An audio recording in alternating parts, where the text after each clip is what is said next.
নতুন ভিডিওতে আপনাদেরকে স্বাগত। আমি এখন আছি বাবুইহাটিতে এবং আমি এখন আপনাদের দেখাবো অশ্বিনীনগর বন্ধুমহল দুর্গাপুজোর প্যান্ডেল এবং ঠাকুর সবকিছু। তো চলুন ভিডিওটা শুরু করা যায়।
করেছে কিন্তু ওনাদের প্যান্ডেল ঠাকুর দুটোই।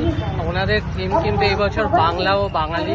এটাও কিন্তু আসতেই হবে। একদম বাবুইহাটিতে নেমে জাস্ট 1 কিলোমিটার মতন হাঁটা, আপনারা টোটো বা অটো নিয়েও আসতে পারেন। তো ভিডিওটা ভালো লাগলে ভিডিওটা লাইক করবেন, শেয়ার করবেন, পেজটা ফলো করে দেবেন। আবার দেখা হবে নতুন ভিডিওতে।